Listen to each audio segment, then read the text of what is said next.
जय श्री राधे राधे दोस्तों, आपका एक बार फिर से स्वागत है आपके अपने यूट्यूब चैनल एम के प्रेरणा पर।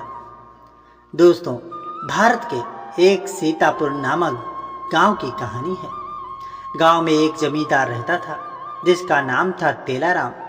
तेलाराम बड़ा ही बेईमान आदमी था। वह लोगों को ब्याज पर पैसे देता और धोखे से ऐसे कागज पर साइन करवा लेता जिस पर लिखा होता कि वह आदमी अपनी स्वेच्छा से सारी जमीन जायदाद तेलाराम के नाम कर रहा है। इस तरह ना जाने कितने गरीब किसानों को उसने बर्बाद कर दिया। कितने किसान अपनी जमीन पर हल चलाते हुए भी तेलाराम का कर्ज चुकाते चुकाते अपनी पूरी जिंदगी गुजार देते थे। उस गांव में अधिकांश लोग गरीब ही थे। बेटी का ब्याह करना हो या फिर कोई विशेष कार्यक्रम, सब ब्याज के लिए पैसे तेलाराम से ही लेते थे और तेलाराम ब्याज की मोटी रकम उनसे वसूल करता था। उसका खेत अपने पास गिरवी रख लेता। तेलाराम के पास यूं तो नौकर चाकरों की कोई कमी नहीं थी, पर एक नौकर उसका बड़ा ही खास था। उस नौकर का नाम था खड़ग सिंह। खड़ग सिंह का नाम तो इतना जबरदस्त था कि वह एकदम मरियल सा आदमी पर था बड़ा शातिर और चालाक। वह एक नंबर का चापलूस भी था। वह सारा दिन जमींदार की चापलूसी करता रहता, या यूं कह लें कि वह नालायकी में तेलाराम की ही परछाई था।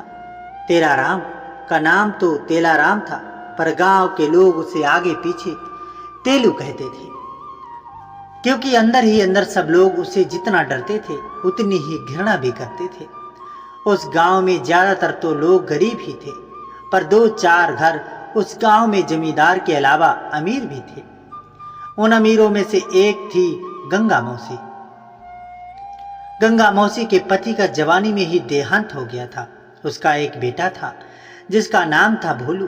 भोलू का नाम तो कुछ और था, पर भोलू स्वभाव से बड़ा ही भोला भाला था, या यूं कहें कि थोड़ा मंद बुद्धि था। गंगा मौसी के पास जमीन जायदाद की कोई कमी नहीं थी। रुपया पैसा भी खूब था। बड़ी सी ये हवेली थी, पर पति के जाने के बाद बिल्कुल अकेली हो गई थी। सहारे के नाम पर वही मंदबुद्धि बेटा ही था।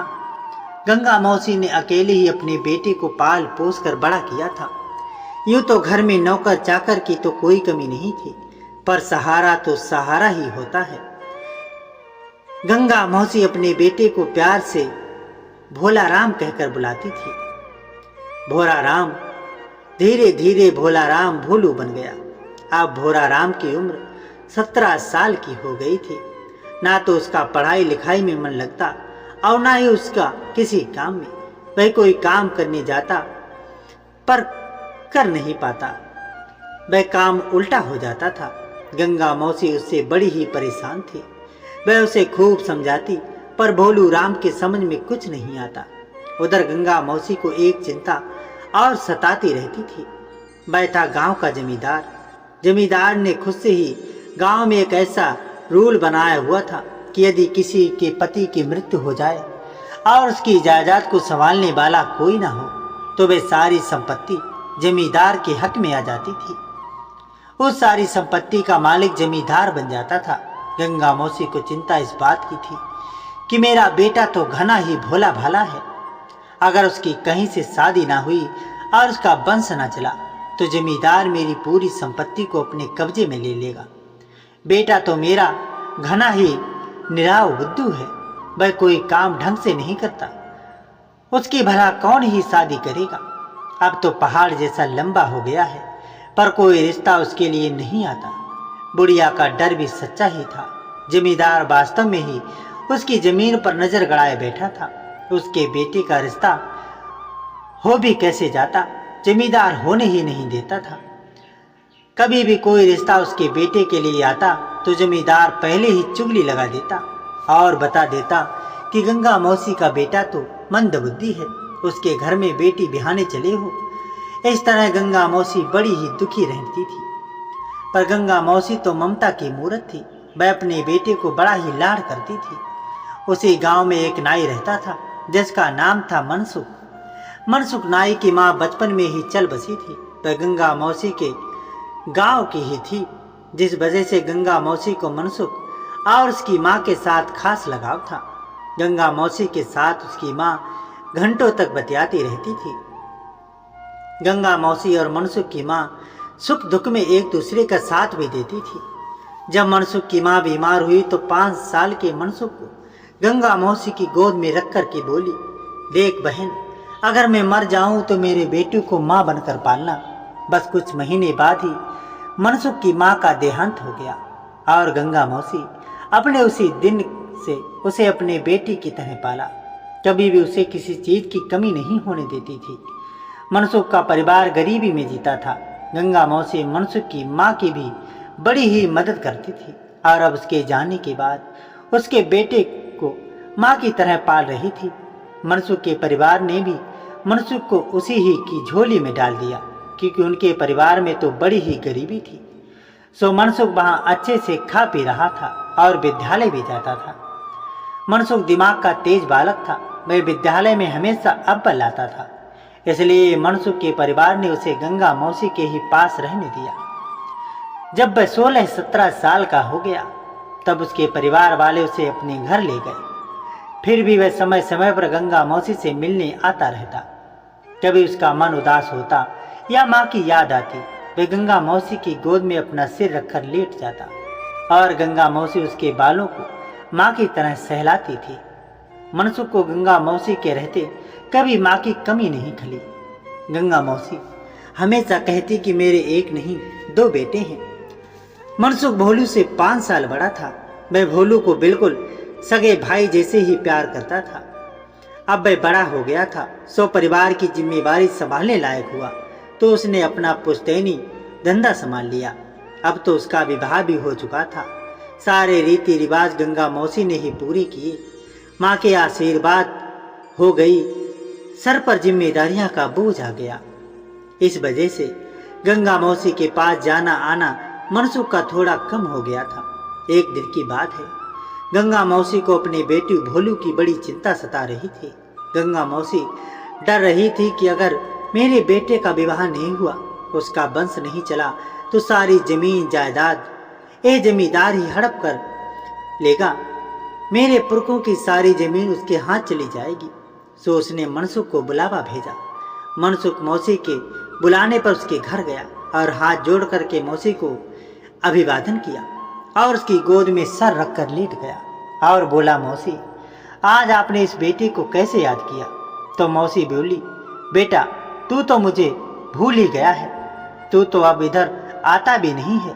इस पर मनसुख ने कहा, ना मौसी, ऐसा तो कभी नहीं हो सकता कि मैं तुझे भूल जाऊं। बस थोड़ी जिम्मेवारी सर पर आ गई है, इसलिए थोड़ा काम भी बढ़ गया है। बोली मनसुख, तो जानता ही है भोलू बड़ा ही भोला भाला है, थोड़ा मंद बुद्धि भी है।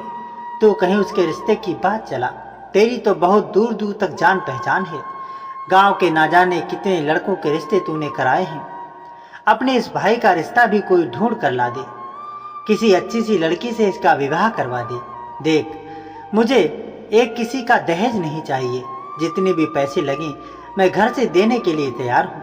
इतना कहकर मौसी ने एक नोटों की गड्डी मनसुख नाई को पकड़ा दी और बोली, ये तेरे रास्ते में खर्च पानी में काम आएंगे। मनसुख ने पैसे लिए और मौसी से कहा, मौसी भोला राम बड़ा ही भोला भाला है, थोड़ा मंद बुद्धि भी है, ये बात तू भी जानती है और मैं भी। उसके रिश्ते में बड़ी ही कठिनाई आएगी, पर देख तू चिंता मत कर, तेरा ये बड़ा बेटा अभी जिंदा है। मैं उसके लिए ऐसी दुल्हन ढूंढ कर लाऊंगा कि पूरे गांव में उसके जैसी कोई ना होगी, ना रूप में, ना रंग में और ना ही समझदारी में। ये सुनकर गंगा मौसी की थोड़ी सी परेशानी कम हुई। मनसुख गंगा मौसी से विदा लेकर गांव गांव नगर नगर एक अच्छी लड़की की खोज करने लगा, पर उसे कोई लड़की न जची। वह हर गांव में जाता और लड़कियों के बारे में पता करता। कोई उसे नाटी लगती, कोई उसे मोटी लगती, तो कोई उसे काली लगती, और कोई इतनी हद से ज्यादा समझदार होती कि मनसुख समझ जाता कि ये भोले भाले भोलू के ना टिक पाएगी। इस तरह रिश्ता ढूंढते हुए मनसुख नाई अपने गांव से बहुत दूर निकल आया था और घर से चले उसे 3 दिन हो गए थे।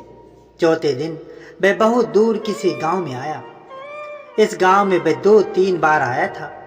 अब भी कभी वह इस गांव में आता तो हरिया काका के घर रुक जाता था।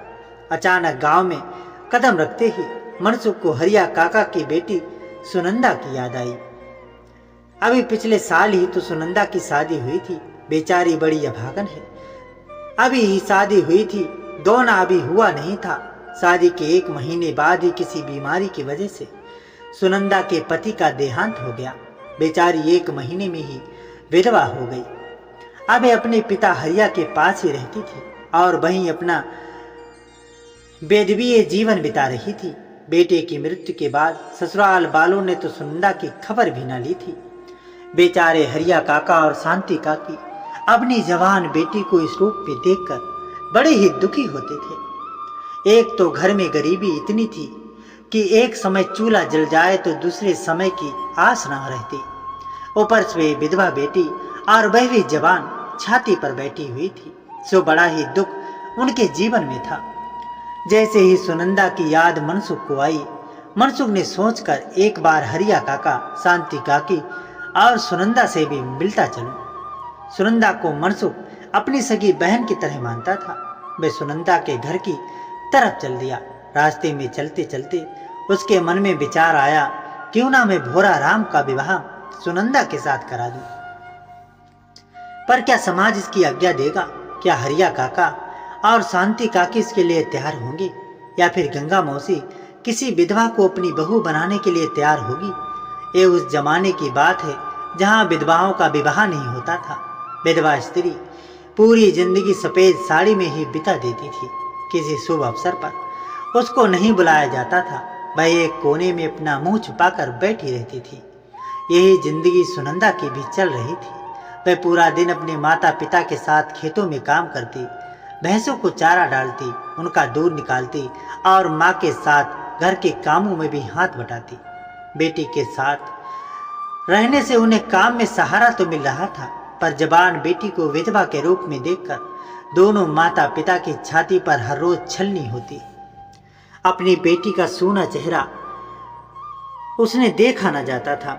सुनंदा खूब कोशिश करती कि वह अपने माता पिता को खुश रखे, पर माता पिता भला कहाँ खुश रहते।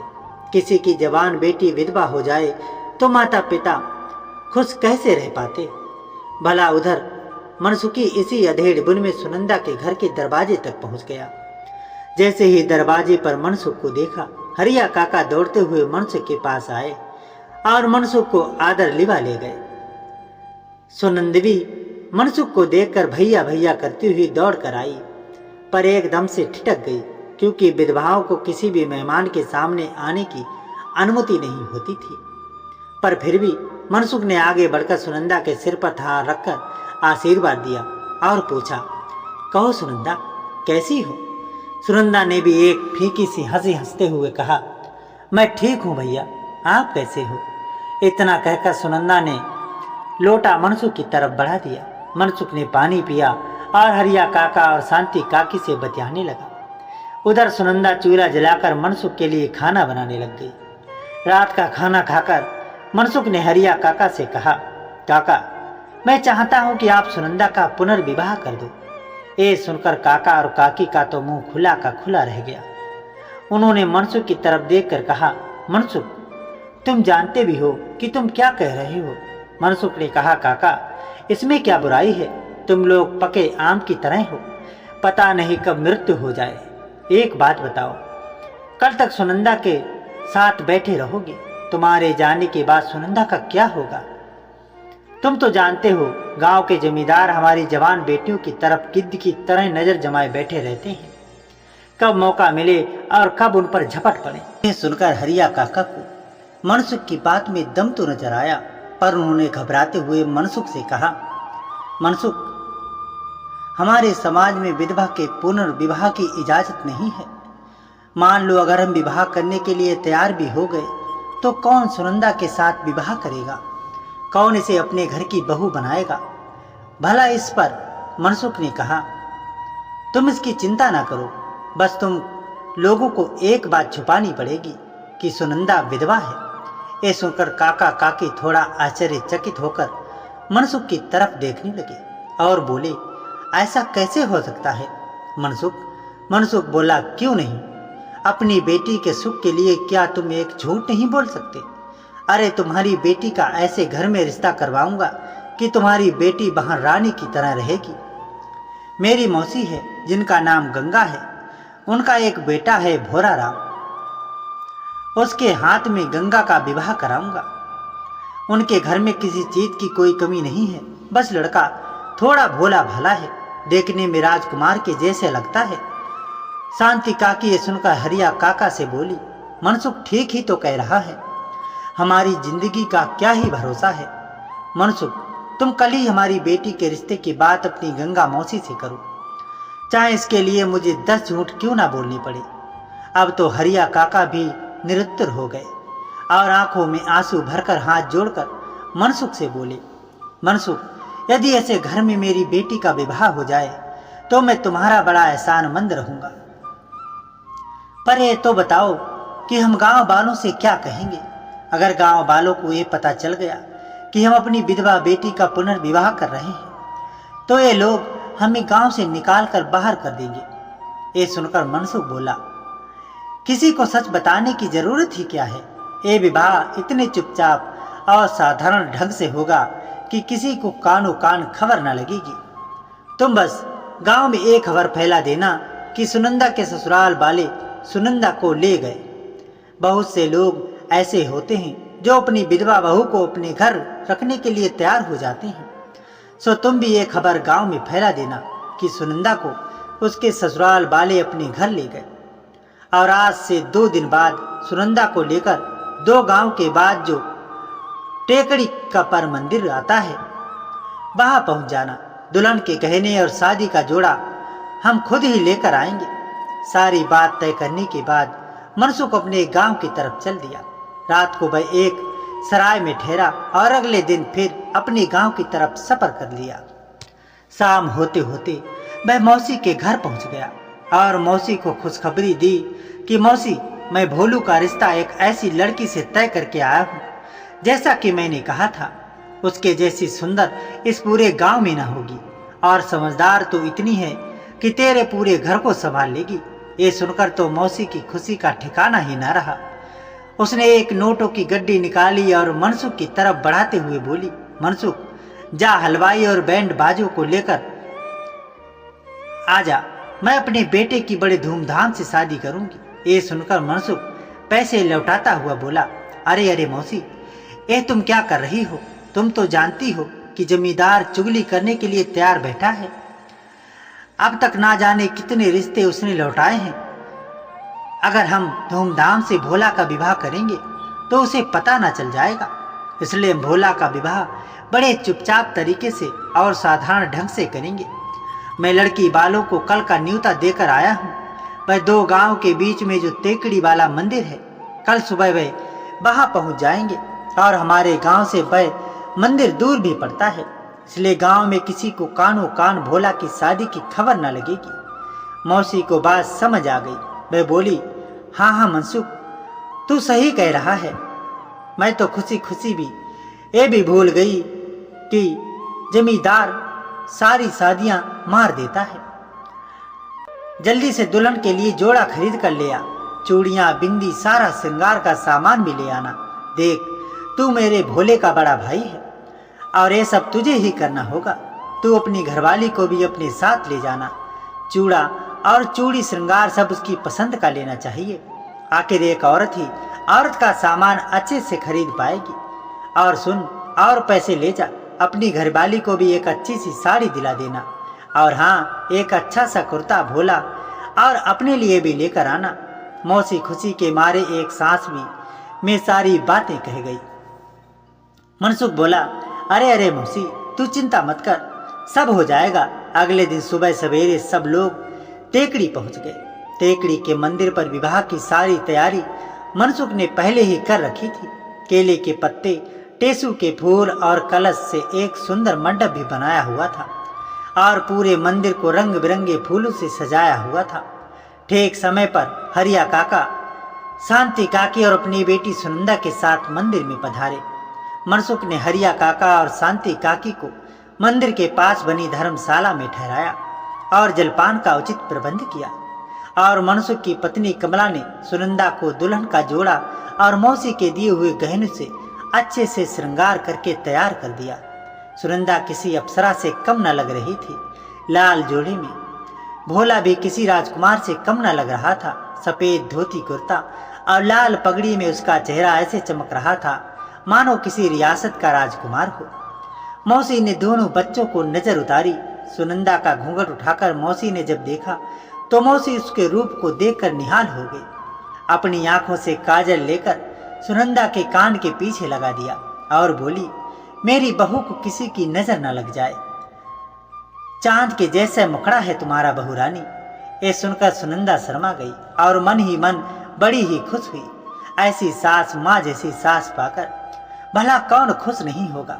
थोड़ी देर बाद दोनों का विवाह बड़े ही विधि विधान के साथ संपन्न हो गया। भारी मन से अपनी बेटी को विदा करके सुनंदा के माता पिता भी अपने गांव लौट गए।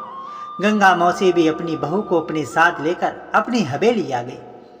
आज हवेली को बिल्कुल दुल्हन की तरह सजाया गया था। दरवाजे पर रोककर गंगा मौसी अंदर से आरती का थाल लेकर आई और सुनंदा की आरती करके उसका गृह प्रवेश करवाया। इतनी बड़ी हवेली देखकर सुनंदा अपने आप को बड़ी ही भाग्यशाली समझ रही थी। मनसुख भी अब अपने घर जाने लगा तो उसने सुनंदा के सर पर हाथ रखकर कहा, सुनंदा, आज से तुम मेरी छोटी बहन जैसी हो। कभी भी तुम्हें जरूरत पड़े तो अपने इस भाई को याद कर लेना। वैसे गंगा मौसी भी बहुत अच्छी हैं, तुम्हारा बड़ा अच्छे से ध्यान रखेंगी। मनसुख इतना कहकर अपने घर चला गया। आज मनसुख भी बड़ा ही खुश था। गंगा मौसी ने भोला का विवाह हो जाने की खुशी में मनसुख को 10 बीघा जमीन दे दी थी, जो कि उसके घर से बिल्कुल पास थी। अब मनसुख के गुजारे के लिए घर घर जाकर लोगों की हजामत या बाल काटने की जरूरत नहीं पड़ेगी। अब वह अपनी ही जमीन पर खेती करेगा और अपना अनाज उगाएगा। उधर सुनंदा ने आते ही पूरे घर की जिम्मेदारी संभाल ली थी। उसने अपने व्यवहार से घर में सबका मन जीत लिया था। वह अपनी सास की मन लगाकर सेवा करती थी। अपने पति भोलू का खूब ध्यान रखती थी। गंगा सुनंदा को बहू के रूप में पाकर बहुत खुश थी। धीरे धीरे ये खबर पूरे गांव में फैल गई कि भोला का विवाह हो चुका है। रातों रात पता नहीं कहां से दुल्हन और अपने बेटे के लिए मौसी दुल्हन ले आई। अरे कब शादी हुई, कब दुल्हन का गृह प्रवेश हुआ, ये किसी को भी पता नहीं चला। ये बात उड़ते उड़ते जमींदार के खास आदमी खड़क सिंह के कानों में पड़ी। उसने मिर्च मसाला लगाकर तुरंत ही ये खबर जमींदार के कानों में डाल दी। जमींदार ने जब ये सुना कि उस भोलू राम का विवाह हो गया है तो उसे अपने कानों पर, अपने अरमानों पर पानी फिरते नजर आया। वह क्रोध से आग बबूला हो गया और बोला, उस बुढ़िया की इतनी हिम्मत कि उसने हमसे पूछे बगैर अपने बेटे का विवाह कर लिया और यहाँ तक कि हमें निमंत्रण तक नहीं दिया। बेटे के विवाह तक में हमें नहीं पूछा। इस पर खड़क सिंह ने खीसें निपोरते हुए कहा, हुजूर, अब आपसे हम भला क्या ही कह सकते हैं और क्या आप कर पाएंगे। ये सुनकर जमींदार की बहुएं तन गई। उसने मुट्ठियों भीजते हुए कहा, उसने अपने बेटे का विवाह तो कर लिया, पर वह बहू को गांव में कैसे रखेगी ये मैं भी देखता हूँ। एक ना एक दिन वह मेरे कुएं पर पानी भरने जरूर आएगी। इस पूरे गांव में एक ही तो कुआं है और वह कुआं मेरा है। पूरे गांव की स्त्री मेरे कुएं पर ही पानी भरने आती है। वह भी एक दिन जरूर आएगी, तब मैं उसे अपने जाल में फंसाऊंगा। ये तो वह मेरे जुल्मों से डरकर ये गांव छोड़कर भाग जाएगी या फिर मेरी रखैल बनकर इस गांव में रहेगी। ये कहकर जमींदार ने एक भद्दी सी हंसी हंसी और खड़ग सिंह से बोला, खड़ग सिंह, तुम एक काम करो, तुम ये पता लगाओ कि वह किस गांव की है और उसकी क्या कहानी है और उसने कैसे बुढ़िया के मंदबुद्धि बेटे से विवाह कर लिया। खड़ग सिंह ने ये सुना तो रास्ते में चर्चा करने के लिए मोटी रकम जमींदार से लेकर वह सुनंदा के बारे में पता करने के लिए चल दिया। 2 दिन इधर उधर घूमने के बाद आखिर उसने सुनंदा के गांव का पता निकाल ही लिया। उसने सुनंदा के बारे में सब कुछ पता लगा लिया कि सुनंदा एक विधवा स्त्री है और मनसुख नाई ने झूठ बोलकर सुनंदा का विवाह भोला राम से करवाया है। यहाँ तक कि मनसुख ने गंगा मौसी को भी नहीं बताया कि जिस लड़की से वह भोलू का विवाह करवा रहा है वह पहले से विधवा है।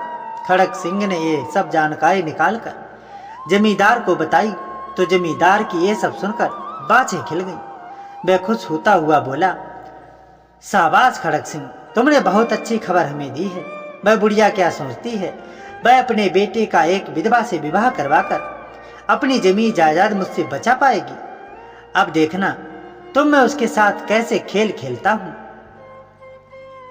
उसकी बहू को कैसे अपने जाल में फंसाता हूँ। इतना कहकर जमींदार ने अपनी मूछों पर ताव दिया। उधर गंगा मौसी अपने झोले पर बैठी बड़ी ही चिंता में डूबी हुई थी। उसे अब एक चिंता सताए जा रही थी कि गांव में बस एक ही कुआं है और वह भी जमींदार के खेत में है। अब पानी वहीं से लाना होगा। अगर बहू को मैंने कुएं पर पानी लाने के लिए भेजा तो जमींदार उसके साथ जरूर छेड़खानी करेगा। गंगा मौसी जमींदार को भली भांति जानती थी कि जमींदार नालायक होने के साथ साथ लंगोटे का भी बड़ा कच्चा है। वह गांव की बहू बेटियों पर गंदी नजर रखता है। ना जाने कितनी बहू बेटियों को उसने अपनी हवस का शिकार बना लिया था और डर की वजह से कोई उसके खिलाफ बोल भी नहीं पाती थी। बुढ़िया डर के मारे खुद ही घड़ा उठाकर जमींदार के कुएं से पानी भरने चल दी। पूरे रास्ते में अपनी अकल को कोसते हुए जा रही थी। मेरे पास किसी चीज की कोई कमी नहीं है। इतना पैसा, इतने खेत मेरे पास हैं कि अगर मैं चाहती तो कुआं अपना ही खुदवा लेती, पर मेरी अकल पर पत्थर पड़ गए थे। अगर अब भी कुआं खुदवाती हूँ तो कुआं खोदने में 3 महीने का समय लग जाएगा। मैं कल से ही अपने पास वाले खेत में कुआं खोदने का काम शुरू करवा देती हूँ और जब तक कुआं खोद कर तैयार होता है तब तक मैं ही जमींदार के कुएं से रोज पानी लेकर आऊंगी। बहू को उधर ना जाने दूंगी। यही सब सोचते सोचते बुढ़िया जमींदार के कुएं पर पहुंच गई। पानी भरा और अपने घर की तरफ चल दी। जमींदार दूर खड़ा उसे देख रहा था और मन ही मन मुस्कुरा रहा था। बुढ़िया, तू कब तक पानी लेने आएगी? आखिर एक ना एक दिन तेरी बहू को कुएं पर पानी लेने आना ही पड़ेगा। गंगा मौसी पानी लेकर जब घर पहुंची तो 2 घड़े उठाते उठाते उसकी सांस फूल रही थी। बहू ने जब अपनी सास को इस हालत में देखा तो दौड़कर अपनी सास से घड़ा ले लिया और बोली, माँ जी, आप पानी क्यों लेकर आई? आप मुझसे क्यों नहीं कहा पानी लाने के लिए? कल से आप पनघर पर नहीं जाएंगी, मैं ही पानी लेकर के आऊंगी। गंगा मौसी ने अपनी बहू सुनंदा को खूब समझाया कि बेटी, मैं ही पानी लेकर आऊंगी। वैसे भी कल से मेरे खेत में कुआं खोदने का काम शुरू हो जाएगा, तो जब अपने खेत में कुआं खुद जाएगा तभी तुम अपने खेत से पानी लेकर के आना। जमींदार के कुएं से तो मैं ही पानी लेकर आऊंगी। पर सुनंदा ने अपनी सास की एक ना सुनी। बोली, नहीं माँ जी, अब तुम्हारी काम करने की उम्र नहीं है। अगले दिन सुनंदा 2 घड़े सिर पर रखकर पड़ोस की औरतों के साथ जमींदार के कुएं पर पानी भरने के लिए गई और पानी भरने लगी। जमींदार ने बाकी औरतों को वहां से जाने का इशारा कर दिया। औरतें पानी लेकर के वहां से जाने लगीं। सुनंदा उन्होंने रोकने लगी कि रुको बहनों, मैं भी तुम्हारे साथ चलती हूँ। एक औरत ने कहा, तुम्हारा घड़ा अभी भरा नहीं, तुम जब तक घड़ा भरोगी हम अपने घर पहुंच जाएंगी। औरतें इस तरह बेरुखी देखकर सुनंदा घबरा गई। वह जल्दी से डोल खींचकर अपना घड़ा भरने लगी। तभी जमींदार उसके सामने आ गया और मुस्कुराते हुए बोला, अरे भाभी, आओ, हमारे कुएं पर आपका स्वागत है। सुनंदा ने नजरें उठाकर देखा तो सामने एक अधेड़ उम्र का व्यक्ति उसे भाभी कहकर संबोधित कर रहा था। पिता की उम्र के व्यक्ति के मुख से अपने लिए भाभी संबोधन सुनकर सुनंदा को अजीब सा लगा। उसने ठाकुर को नजरअंदाज कर दिया और पानी का घड़ा उठाकर अपने घर की तरफ जाने लगी। ठाकुर पीछे से हंसता हुआ बोला, अरे भाभी, एक कुआं भी आपका ही है, हम भी आपके हैं। कभी हमारी जरूरत पड़े तो हमें याद कर लेना, हाजिर हो जाएंगे। ऐसा कहकर जमींदार भद्दी सी हंसी हंसने लगा। जब सुनंदा को सारी बात समझ आ गई कि उसकी सास उसे कुएं पर पानी लाने क्यों नहीं आने देती थी, उसका कारण एक गंदा आदमी जमींदार है। सुनंदा अपने मन में सोचती हुई जा रही थी, मेरी बाप की उम्र का आदमी मुझे भाभी कहकर बुला रहा है। वह बेचारी ये नहीं जानती थी कि गांव में एक कहावत प्रचलित है कि मूर्ख की लुगाई बूढ़े बूढ़े की हो जाए। उसका पति भी तो मंदबुद्धि था, इसलिए बूढ़ा जमींदार उसे भाभी कहकर बुला रहा था। घर पहुंचकर सुनंदा ने पानी का घड़ा रसोई में रखा और अपने कमरे में बैठकर सोचने लगी कि यह जमींदार तो बड़ा ही निर्जल आदमी है। मेरी सास मुझे इसलिए पनघट पर नहीं जाने देना चाहती थी। अगले दिन सुनंदा पानी का घड़ा लेकर फिर पनघट पर चल दी। उसने देखा गांव की सभी औरतें उससे पहले ही पनघट के लिए निकल गई हैं। जब वह आधे रास्ते पहुंची तो गांव की सभी औरतें पानी के घड़े लिए वापस आ रही थीं। सुनंदा घबराने लगी कि आज जमींदार फिर उसे अकेली देखकर उसके साथ छेड़खानी करेगा। ऐसे ही सुनंदा पनघट पर पहुंची। जमींदार वहीं खड़ा मुस्कुरा रहा था। उसने सुनंदा को देखते ही बाहें फैला करके कहा, आओ भाभी, हमारे पनघट पर आपका स्वागत है।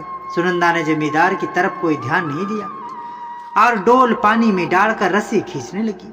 फिर साहूकार ने पीछे से कहा, अरे भाभी, हमने सुना है कि 100 चूहे खाकर बिल्ली हज को चली। ये सुनते ही सुनंदा पलटकर जमींदार की तरफ देखने लगी। जमींदार ने कहा, ऐसे क्या देखती हो भाभी, हमने पता लगा लिया है कि तुम एक विधवा हो। अरे तुम तो बड़ी तेज निकली, तुमने तो बुढ़िया के भोले भाले बेटे को अपने जाल में फंसा लिया और विधवा होते हुए दूसरा विवाह कर लिया।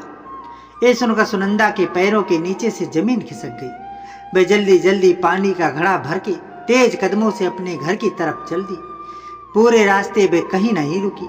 चलते चलते उसकी सांस भी फूल गई।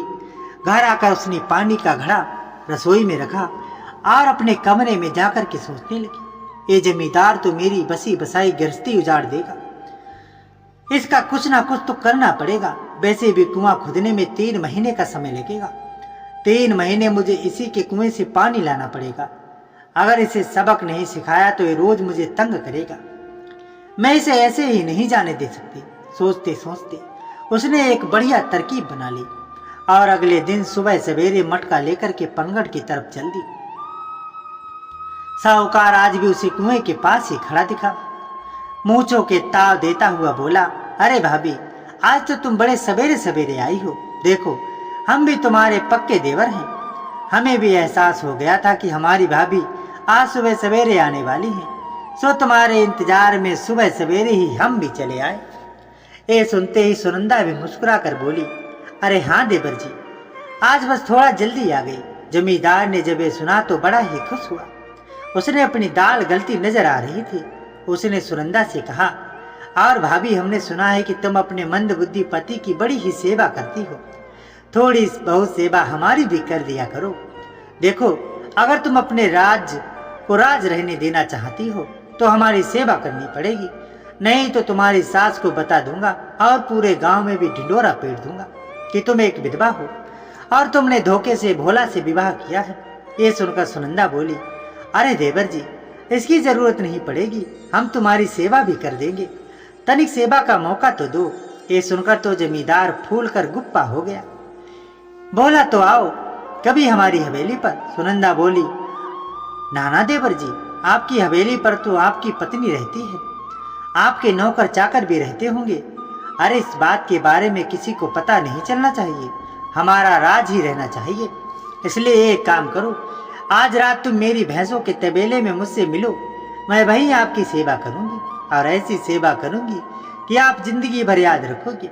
जमींदार बड़ा ही खुश हुआ। सुनंदा इतना कहकर अपना घड़ा सिर पर रखकर अपने घर की तरफ चल दी। सुनंदा के कहे हुए वचन जमींदार के कानों में शहद की तरह घुल रहे थे। उसे अपनी 5 उंगली घी में नजर आ रही थी और सिर कढ़ाई में नजर आ रहा था।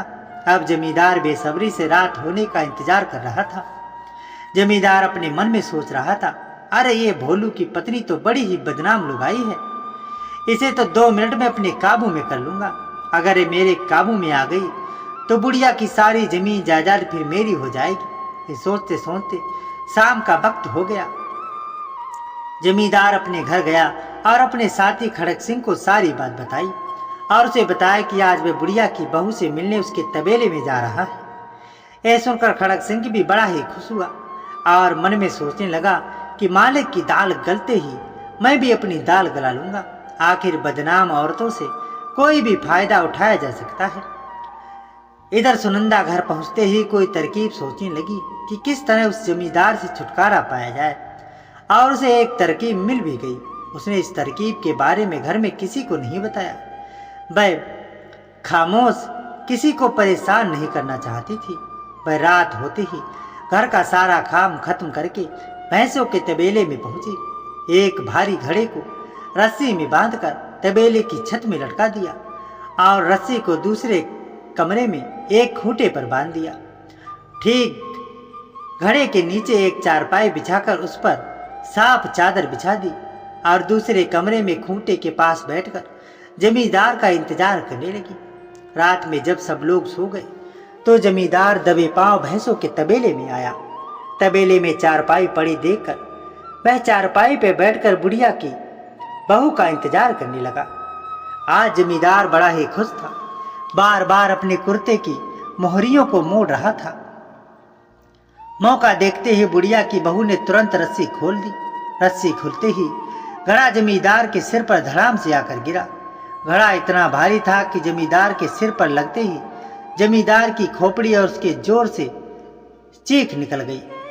हाय रे, मर गया। पर उसने अपने मुंह को दबाकर चीख को अपने मुंह के अंदर ही दबा लिया। उसे डर था अगर चीख किसी ने सुन ली तो उसकी बड़ी बदनामी होगी। उसने चारों तरफ देखा पर कोई नजर नहीं आया। जमींदार के सिर से खून बह रहा था। जमींदार ने अपने सिर पर हाथ रखा और अपने घर की तरफ दौड़ लगा दी। गिरते पड़ते जमींदार अपने घर के दरवाजे पर पहुंचा तो देखता है कि पत्नी दरवाजे पर ही खड़ी थी।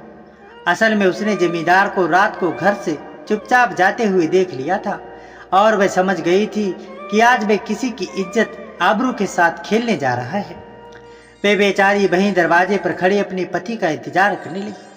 अब जमींदार की ऐसी हालत देखकर जमींदारनी समझ गई कि आज उसका पाला किसी शेरनी से पड़ा है। हमेशा जो जमींदारनी डरी सहमी रहती थी, आज वह भी गरज कर जमींदार से बोली, फुड़बा आए सर, आज तुझे लगता है किसी शेरनी से पाला पड़ा है। अरे मैं तुझे समझा समझा कर थक गई। क्यों किसी की बहन बेटी की आबरू के साथ खेलते हो?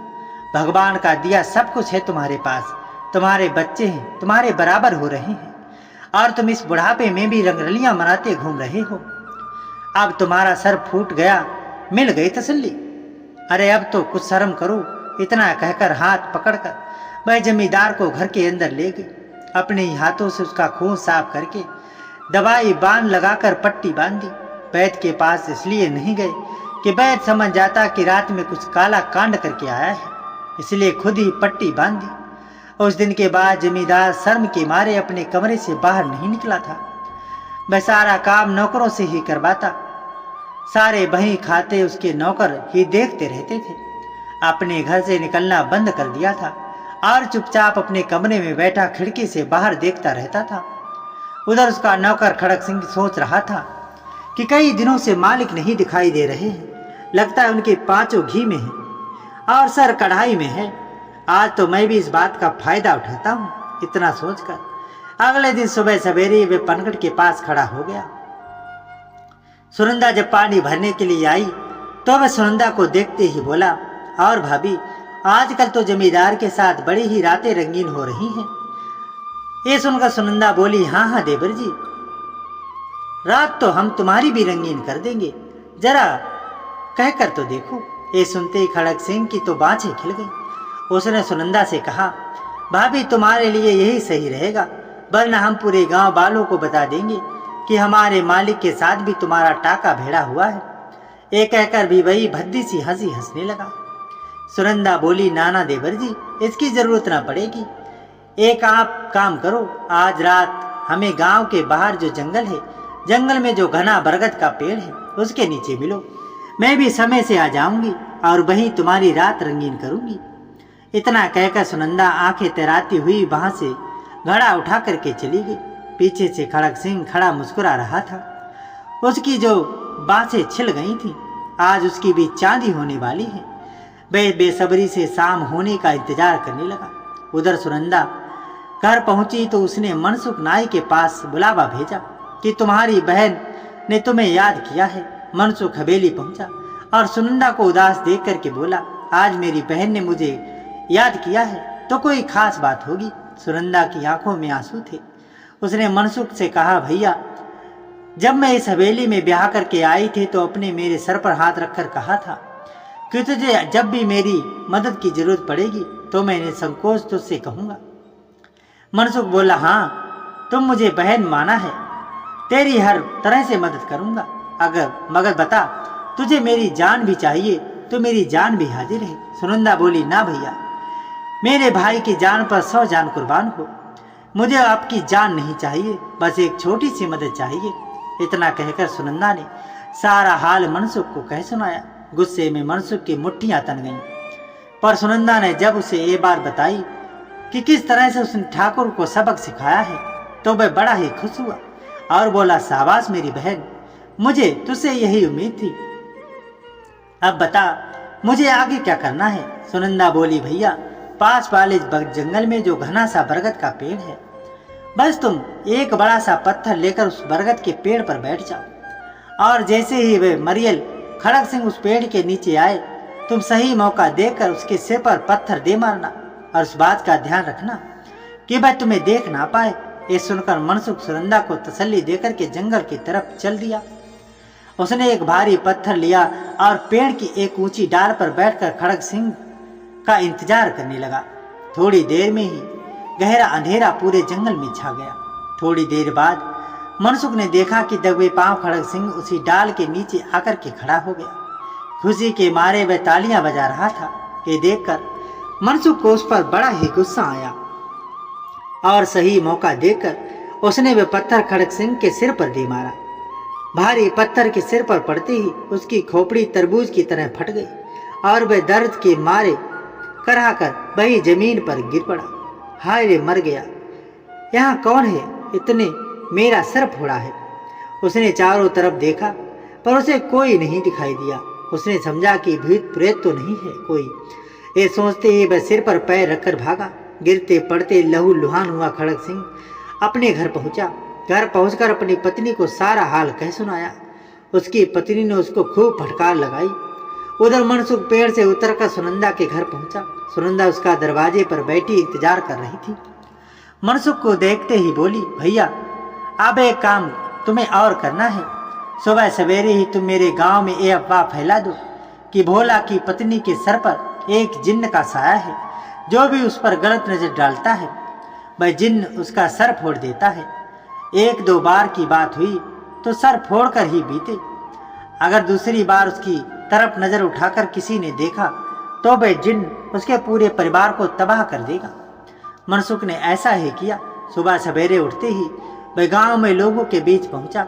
2-4 लोग सुबह सवेरे खड़े होकर दातून कर रहे थे। उनके पास पहुंचकर मनसुख ने दबी जबान से कहा, भाइयों, मैंने सुना है गंगा मौसी के बेटे की बहू के सिर पर जिन्न का साया है। उसकी तरफ जो भी गलत नजर से कोई देखता है वह जिन्न उसका सिर फोड़ देता है। गांव वालों ने बड़े आश्चर्य से कहा, क्या बात कर रहे हो, क्या यह सच्ची खबर है?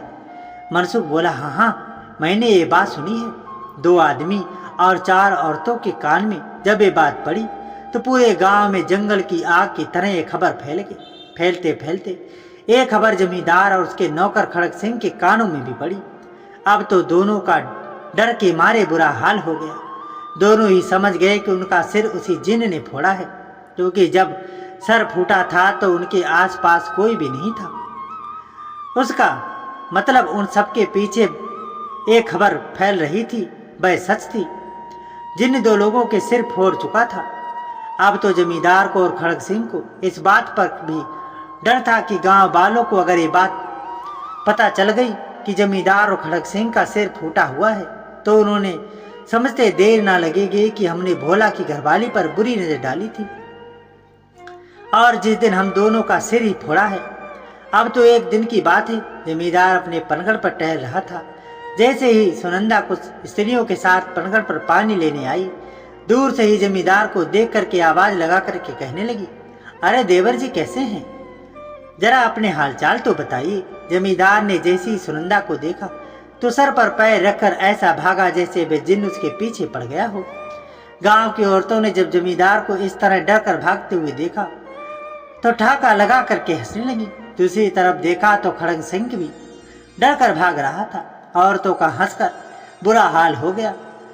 उनके साये की खबर जब खड़ग सिंह और जमींदार के घर वालों को लगी तो उन्होंने उन दोनों को पकड़कर घर में बंद कर दिया।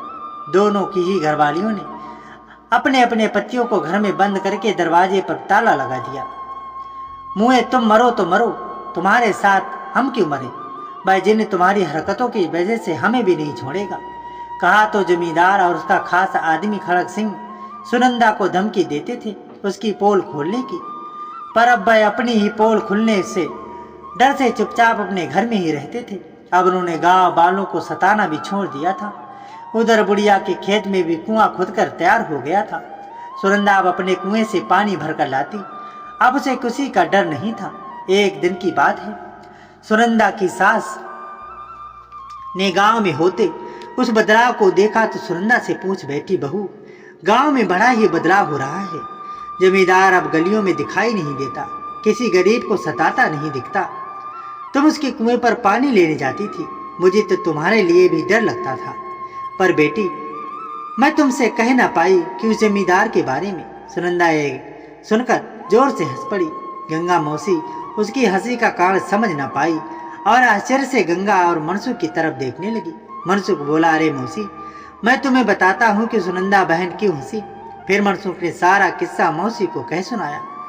मनसुख ने आज मौसी को यह भी बता दिया कि सुनंदा पहले विधवा थी और विधवा से उसने मौसी के बेटे का विवाह करवाया है। ये सुनकर मौसी थोड़ी देर तो चुप रही, पर फिर उसने उठकर सुनंदा को गले लगा लिया और मनसुख से बोली, अरे बाबले तू इस बात के लिए डर रहा था, अरे इसमें क्या हो दोष है, विधवा होना कोई पाप नहीं है, ये तो अपने कर्म के लेख हैं। मैं भी तो विधवा हूँ, तो मैं इस विधवा से नफरत कैसे कर सकती थी। अरे सच कहूँ तो मैं इसे पाकर धन्य हो गई। ये मेरे बेटी की सुहागन बनी, इसका सौभाग्य है, नहीं मेरा सौभाग्य है। और मौसी ने सुनंदा को गले लगा लिया। सुनंदा की आंखों से आंसू उसके गले तक लुढ़क गए, पर ये आंसू दुख के नहीं खुशी के थे। सुनंदा ने कभी सोचा भी नहीं था उसके जीवन में जितने दुख भरे हुए हैं वह सब फूलों की संगत में रहकर अब भोलू भी समझदार हो गया था। अब वह किसी भी काम को बिगाड़ता नहीं था। पूरे घर की जिम्मेदारी भोलू ने अपने कंधों पर ले ली थी। चंदा मौसी के जीवन में तो जैसे खुशियां ही खुशियां भर गई थी। कुछ दिन बाद चंदा मौसी की बहू गर्भवती हो गई और 9 महीने बाद उसने एक सुंदर पुत्र को जन्म दिया। जो गंगा मौसी अपने बेटे की खुशियां ना मना पाई थी, आज पोते के जन्मदिन पर उसने इतनी खुशी मनाई कि पूरे गांव भर को दावत पर बुला लिया और जमींदार के घर पर भी खाना पहुंचाया।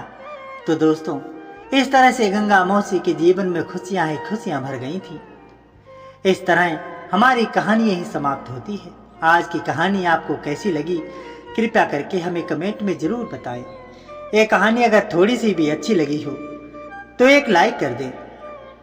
चैनल पर यदि पहली बार आए हैं तो हमारे चैनल MK प्रणा को सब्सक्राइब करके बेल आइकन को जरूर दबा लें। तो दोस्तों, कहानी को यहाँ तक सुनने के लिए आप सभी का तहे दिल से धन्यवाद।